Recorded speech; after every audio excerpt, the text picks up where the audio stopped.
Hi, I'm Peter Adamson, and you're listening to the History of Philosophy podcast, brought to you with the support of King's College London and the LMU in Munich. Online at www.historyofphilosophy.net. Today's episode will be an interview about freedom in Peter Abelard, and I'll be joined by John Marenbon, who is Senior Research Fellow of Trinity College, Cambridge, here for his record-equaling third appearance on the podcast. Hi, John. Hello. So maybe first you can just remind us who Peter Abelard was. Right. Abelard is probably the most important and certainly the most controversial philosopher of the 12th century. He's born in 1079, and his work really spans the first 4 decades of the 12th century. Up until about 1120, he's working mainly on logic. After that, he interests himself increasingly in theology, and he writes a variety of theological works, and also one work which is very striking in its form, because it consists of a dialogue involving a philosopher, so somebody who's a bit like a pagan philosopher, who talks first to a Jew and then to a Christian. But we're not going to be talking about that treatise. True, yes. Actually, I've already mentioned that anyway. What we are going to be talking about is freedom and ideas like contingency and necessity in Peter Abelard. And this is something I've already tackled several times on the podcast, and pretty recently, in fact, in the context of Latin medieval philosophy, because I talked about Eriugenes' views on predestination, and when I was introducing Anselm, I talked about his views on freedom and what freedom of the will would consist in. Now, Abelard's not responding directly to Eriugenes and Anselm, that's right? That's right, yes. I mean, Abelard's discussion comes out of looking at Aristotle's On Interpretation, chapter 9 of that, Boethius's commentary on the Aristotle, and then also Boethius's Consolation of Philosophy, book 5, where Boethius himself is looking back, at least in part, to that Aristotelian logical tradition. And presumably he knows the Aristotle in Boethius's Latin translation as well. Exactly, yes. And the reason why this comes up in this context is that in the famous 9th chapter of On Interpretation, Aristotle presents an argument for determinism, which he then refutes. And down to today, there's not a lot of agreement about what exactly the deterministic argument is, nor is there agreement about what the solution is. Can you sketch what the basic problem is, just to remind people, even though I have looked at this before? Right. So the background problem, so Aristotle's problem, is just that if we say there's going to be a sea battle, there'll be a sea battle tomorrow, and if we consider that every proposition is either false or true, so it seems that we've got to say, well, that's either false or true. We don't know which it is, but supposing it's true, then there's going to be a sea battle tomorrow. Supposing it's false, there isn't. So it seems that just by thinking of logic, we've established that there's no contingency with regard to whether or not that sea battle takes place. Because if it's already true now, then it's too late to do anything about it, as it were. Of course, one way out of that, and some people think that was the way Aristotle took, and some people deny it, is just to deny the principle of bivalence. That's to say, deny that that the proposition does have to be false or true, and say that with regard to future contingent propositions, they're neither. But I guess that solution is off the table if you have divine omniscience, right? Exactly. So the problem which really concerns Abelard, and which concerned Boethius, especially in the Consolation of Philosophy, exactly is what happens when you bring in a God who knows all things. Why not just say that God doesn't know the future, though? I mean, why couldn't he know all the things that there are to know, which means all the past things and all the present things, and maybe the future things that are necessary, like 1 + 1 will still equal 2 tomorrow? It's difficult to answer that, in that I don't think anybody took the view of saying that simply future contingents aren't among the things which are there to be known. It was always considered that it would detract from God's omniscience. And I think there's a certain sort of common sense in that. It does seem, if some being knows all that's going to happen in the future, this being seems obviously to know more than a being who doesn't. Right, so just the fact that there could be truths to know is already going to give them a big push in the direction of saying that God knows them. Yeah. Okay. And how does Abelard then set up the problem? Is that basically his way into it? Yeah, so that's basically his way into it. If we put his way of stating it so that we can then see how he gets out of it, I suppose it's quite important that in his way of stating it, he rather forgets the temporal element. So we're in fact talking about God's knowledge of the future, but his way of stating the problem is to say that if God, or indeed if anybody knows a proposition, then that proposition is true, because you can only know what is true in virtue of the meaning of know. This is surely something which is necessarily the case, because we're not just talking about an accident, we're talking about what something must be in order to be known. So we can say that necessarily, if God knows some proposition P, then P is true. And then the problem is put in terms of, well, doesn't that mean therefore that P is necessary? Right, so this wouldn't only apply to future facts, so it would also mean if God knows that there was a sea battle yesterday, then necessarily there was a sea battle yesterday as well. That's right, but of course that doesn't seem to be such a problem, because although there's a certain sense in which we want to say that yesterday's sea battle wasn't necessary, there's also a certain sense from now in which it is necessary and there's nothing we can do about it.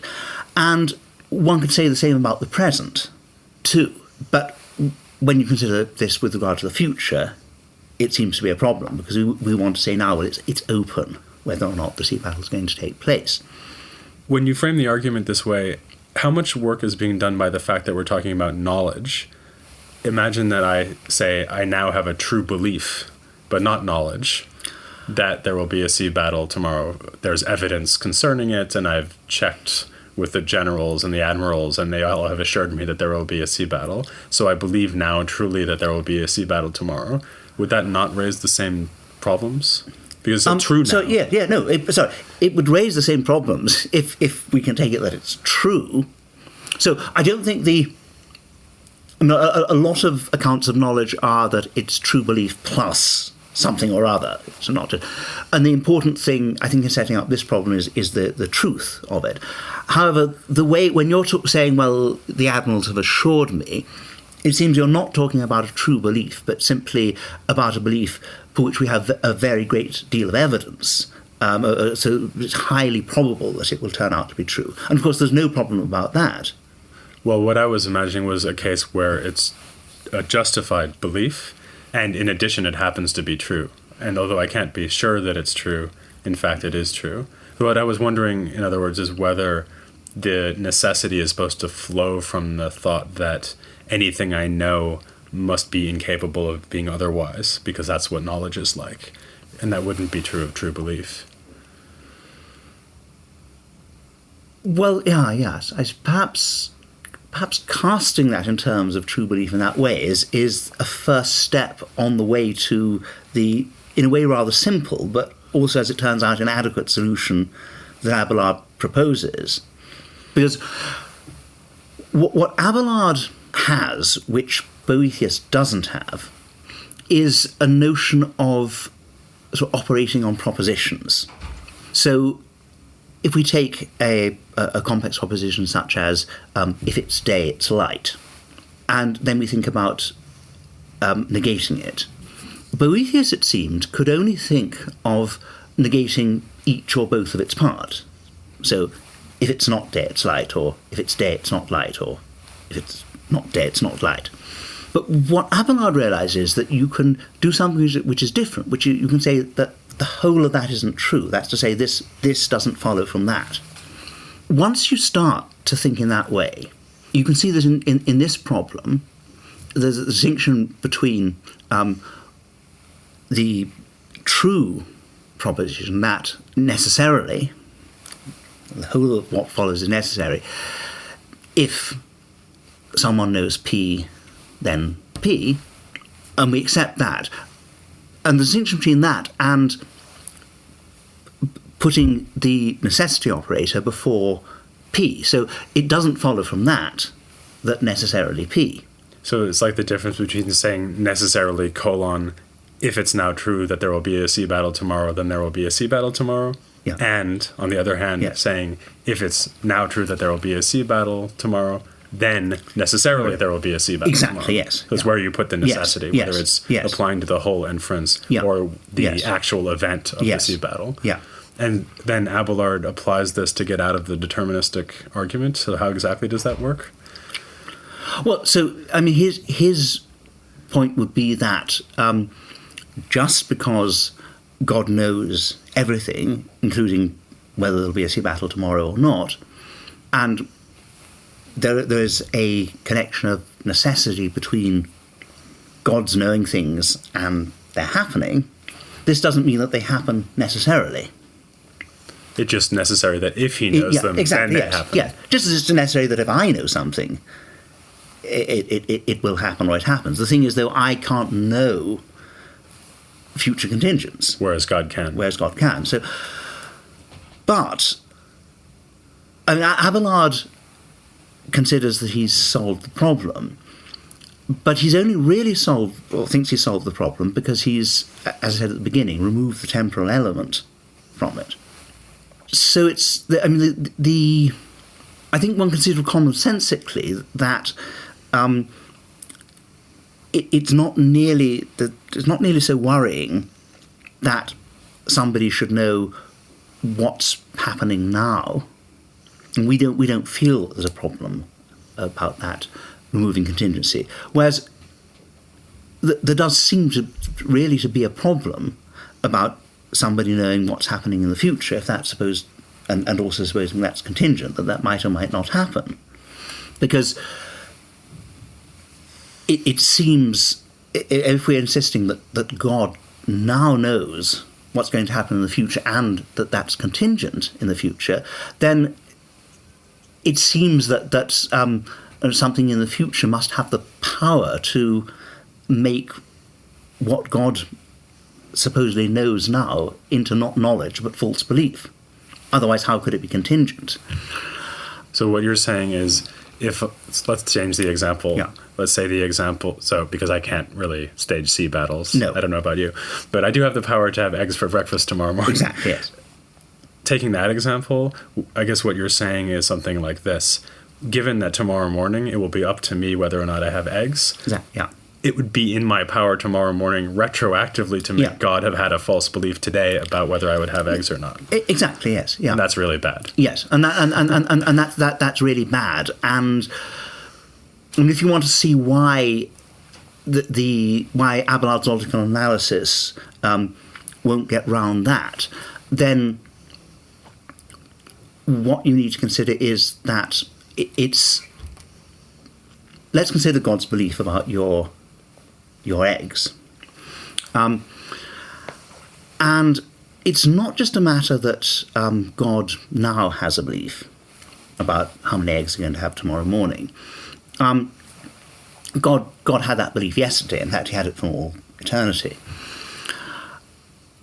There's a sense in which that belief is necessary, not necessary in a straightforward sense, but as people said, accidentally necessary, because it's in the past. God has come to that belief, and so it's not just a belief; it's knowledge. So God has that knowledge, and that's because of the past is necessary. So what we have is both that necessarily, if God knows P, then P, but also we've got that necessarily God knows P with the necessity of the past. And most people would admit that you can, in those cases, you, as it were, transfer necessity, so that you can then validly deduce necessarily P.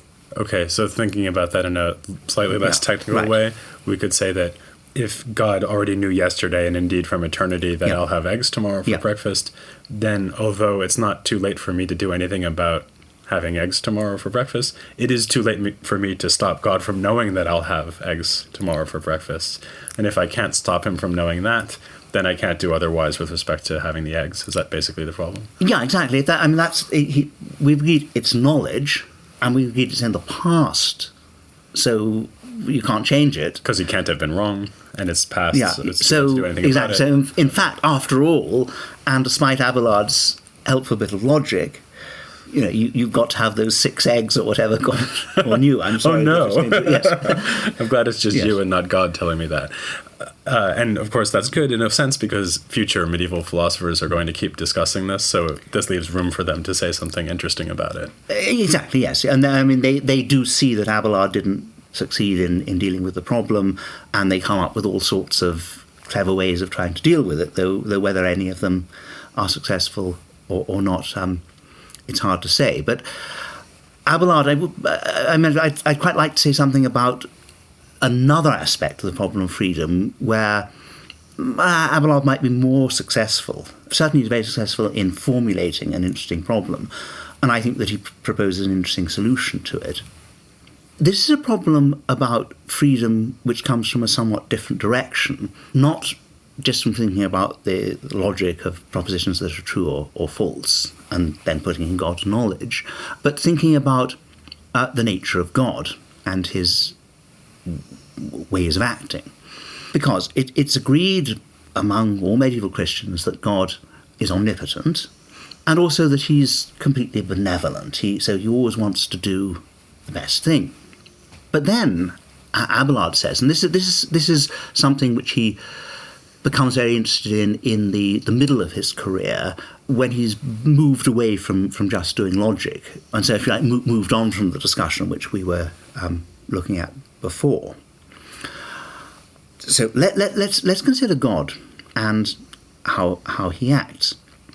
Well, at every juncture, he has to do whatever's best. But if he has to do whatever's best, then he has no alternative choices. Because he knows what's best, too. Exactly, he knows what's best. He can't get it wrong. And there's also no chance of his saying, well, I'd like to do this, but I can't because God's omnipotent. Oh, right. Okay. So he's stuck. God cannot do other than he does. And so actually, we possess more freedom than he does. Actually, he doesn't possess any freedom at all because he has to do exactly the best thing at every moment throughout eternity. Yes, I mean, that's right. And what you just said, I think, is indeed what Abelard will come down to saying in the end. But you might think that that's not the case, and you might think that because God is just acting of necessity, and we're used to thinking when we have a Christian thinker that God in some way is arranging all things. So if God acts of necessity and God is omnipotent, then surely there's going to be no room for us to. Oh, so it's even worse. So we're not free either. that could be the problem. And what's interesting is Abelard puts that to himself in the form of a particular objection to the view that he's trying to propound. And he recognises that this view, that God cannot do other than he does, is a very strange view, and other thinkers haven't held it in the past. And he knows he's going to be criticised for it, as indeed he was. But nonetheless, he wants to put it forward. But he does put forward this objection to it. He's talking about somebody who, as a matter of fact, is going to be damned because he's led an evil life and he deserves to be damned. So take this person who's going to be damned. He calls it this damnandus. Christian doctrine requires, nonetheless, that we say that it's possible for him to be saved by God. Because if he's going to be saved, it's going to be by God. And if we were to deny that it was possible for him to be saved, then we'd be saying that whatever he did, he couldn't be saved. And that would certainly be against Christian doctrine. We know, as a matter of fact, he's not going to do the right things, and so he's not going to be saved, but he might do them. And so, if it's the case that it's possible that he'll be saved by God, surely it's the case that it's possible that God will save him, because for him to be saved by God means the same as for God to save him. And if it's possible for God to save him, but in fact God isn't going to save him, then we've shown that God can do what he doesn't do. So Abelard found a very good argument against his own position. However, Abelard denies that consequence, and he denies the consequence by denying that, in fact, it's possible for him to be saved by God means the same as it's possible for God to save him. He agrees that if we just take the simple statement, God saves him, he is saved by God, they have exactly the same meaning. They're just two forms of words saying the same thing. But when you talk about possibility, that's not the case. Because he says that when we're talking about we say it's possible for him to be saved by God, we're referring possibility to him and to his capacities. And there Abelard would say, as Christian doctrine demands, that of course it's possible for him to be saved by God, because it's possible for any human being to be saved by God. That possibility remains until the moment of their death and damnation.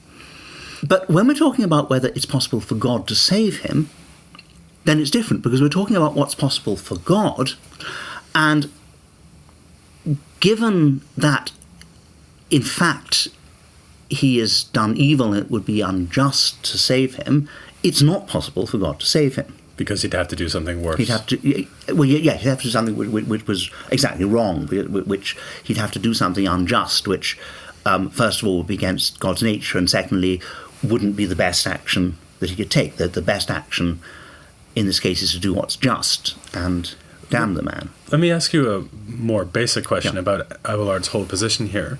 Why not say that when God's making a decision like this, for example, whether to damn this sinner or not, he evaluates the situation, he sees what's best to do, and then he decides freely to do the best thing? In other words, why not say that his knowledge of what's best doesn't force him to do what's best? It just gives him a reason to do what's best, and then he acts on that reason, even though he'd have the possibility of not acting on that reason.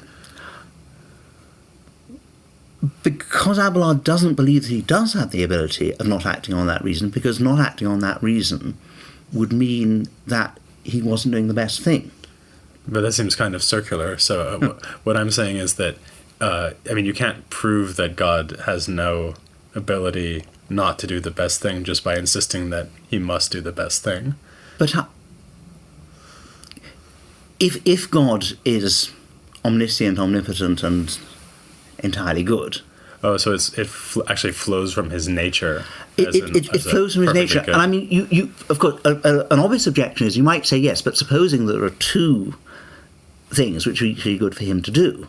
Oh, right, okay. And so then there must be some cases where... But no, Abelard says there couldn't be a case like that, because supposing there were, then there'd be no reason why God should do one rather than the other. And so God would be acting without reason, and the universe couldn't be like that. It could never be... So just as God can't do something unjust or wrong, he can't do anything arbitrary either. Exactly. So there must always be a best thing for him to do, and he must one best thing. Just by his very nature as an all-powerful, all-good, all-knowing deity. Yes. I'm guessing that this position was not received with universal acclaim among later philosophers. It was received with universal disdain. So what happened was there's actually an interesting discussion by Hugh of St. Victor. So a thinker of a very different caste, but quite an intelligent man, quite near the time, where he goes through, he knows the argument, probably not from any source that actually survives now, but he knows it in some detail, and he discusses it quite well. But then it gets taken up by Peter the Lombard in his Sentences, and this is a book which comes to be enormously influential and is used in all the theology faculties of the universities. Peter the Lombard takes up a bit of the argument in a somewhat garbled version and rejects it out of hand. Everybody else knows the argument through Peter the Lombard. It's not... Peter the Lombard doesn't mention Abelard's name. He clearly has Abelard in mind. So people know this argument as a position, and a position which the Lombard rejects. And they also reject it. Sometimes they devise more elaborate arguments than the Lombard himself had. The one person who seems perhaps to have some inkling that it's by Abelard is Aquinas, who I think it's his Questions on Power, refers to this position as having been taken by a certain Peter Amalario, which it seems there's some sort of text this has come through to him. But anyway, it's something which is universally rejected until, the one thinker who in some ways follows it but thinks he's rejecting it is the first thinker, or first sort of significant thinker, who restores the parentage of the argument to Abelard, and that's, say, Leibniz. Leibniz, it seemed, in the end, didn't actually read Abelard's Theologia Scholarium, or the Theologia Christiana, in which this argument is put, but he read an abbreviation of it. He discusses it quite fully, and he rejects it, and he suggests that Abelard's view is completely different from his own. But actually, Leibniz finds himself in much the same sort of position, because he has the same sort of view about God as always having to choose the best. So, although Leibniz might say that when Abelard puts forward this argument, he's just playing with words, actually it's something which is rather central to Leibniz's own thought, and a difficulty for Leibniz himself. Okay, well, it will be a while till I get to Leibniz, but I will very soon be getting to people like Hugh of St. Victor and also Peter Lombard in the coming episodes, which will continue to look at philosophy in the 12th century. For now, I'll thank John Marenbon very much for coming on the podcast again. Not at all. It's a great pleasure. And please join me next time for more on 12th century philosophy here on The History of Philosophy Without Any Gaps.